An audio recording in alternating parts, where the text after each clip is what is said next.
తల్లిదండ్రులు రక్షణ పొంది ఉన్నారు, రాజ్యాంగబద్ధమైన నియామకం అయి ఉన్నారు. మీ ఉద్యోగం ఎక్కడికి పోదు, ఎవడు దిగలేడు. Point number 1.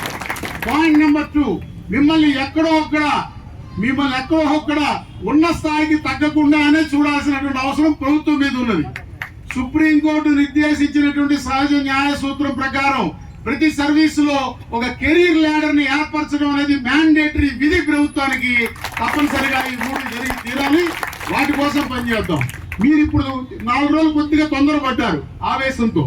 ఈ 4 రోజులు ఆగి 30వ తారీఖు దాటితే ప్రభుత్వం ఎన్నాళ్ళు గుప్పిట్లో పెట్టుకుంటుంది మీతో చర్చించకుండా.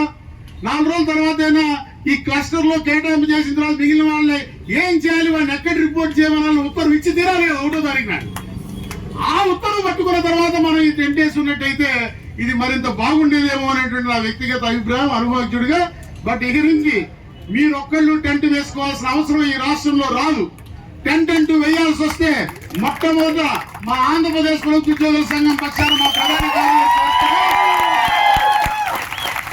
ఈ వ్యవస్థ మీద మా సంఘానికి ఉన్న గౌరవం తెలియజెప్పడం కోసం ఒకళ్ళు కాదు, కొత్తగా వచ్చిన మిమ్మల్ని ఇద్దరిని నా రాష్ట్ర కేబినెట్ లో ఆఫీస్ బేరర్స్ గా గుంటూరు నుంచి రజాక్ని, రాయలసీమ నుంచి హనుమంతుని ఇద్దరిని మా సంఘంలో రాష్ట్ర ఆఫీస్ బేరర్స్ గా నేను పెట్టుకున్నాం అనేటువంటి విషయాన్ని కూడా ఈ సందర్భంగా మనవి చేస్తూ, నా మాట మీద గౌరవంతో నన్ను నమ్మి మీరు దయచేసి ఇక్కడితో ఈ ఆందోళన కార్యక్రమాన్ని ఈ పూటతో విరమించి మీరు ఒక డెలిగేషన్ గా వెళ్లి మీరు ఇవ్వదలుచుకున్నటువంటి మెమరాండాన్ని తీసుకువెళ్లి మీ డైరెక్టర్ గారి కార్యాలయంలో వారికి అందజేసి మీ స్వస్థలాలకి చేరండి.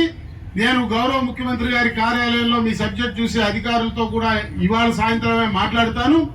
మీ సమస్యలకి మీకు ఇబ్బంది కలగకుండా ఈ ప్రక్రియ అల్టిమేట్ గా మీకు ఉపయుక్తంగా ఉండాలి, ప్రభుత్వానికి ఉపయుక్తంగా ఉండాలి, ప్రజలకి మరింత ఎక్కువ సర్వీస్ చేసేటట్టుగా ఉండాలి తప్ప మిమ్మల్ని మానసికంగా శోభ పెట్టి హింసించే రీతిలో ఈ కేటగరైజేషన్, రేషనలైజేషన్ అనేది ఉండకూడదు అనేటువంటి విషయాన్ని నేను బలంగా వినిపిస్తానని మరొకసారి మీకు మనవి చేస్తూ, నా మీద గౌరవంతో నన్ను ఇక్కడికి ఆహ్వానించినటువంటి మీ రాష్ట్ర నాయకత్వం మధు అండ్ కిరణ్లకి, వారి సహచరులకి, ఇంత ఓపికగా అంటే నేను వచ్చానంటేనే నేను ఎవరో రాజకీయ నాయకుడు రాకపోయినా, అధికారులు రాకపోయినా నేను వస్తే చాలు మీ సమస్యకు పరిష్కారం దొరికినట్టే అనేటువంటి ఆ నమ్మక భావన మీరు ఏదైతే మా మీద ఉంచారో దాన్ని నిలబెట్టుకోవడానికి నేను ఎంత దూరమైనా ప్రయాణం చేస్తాను. మీకు తెలుసు, I am with a proven track record. నేను గత ప్రభుత్వంలో రాజుని కొన్నాను తప్ప వెనకడుగు వేయలేదనే విషయాన్ని మరొకసారి గుర్తు చేస్తూ సెలవు తీసుకుంటా ఉన్నా. ఉద్యోగుల ఐక్యత.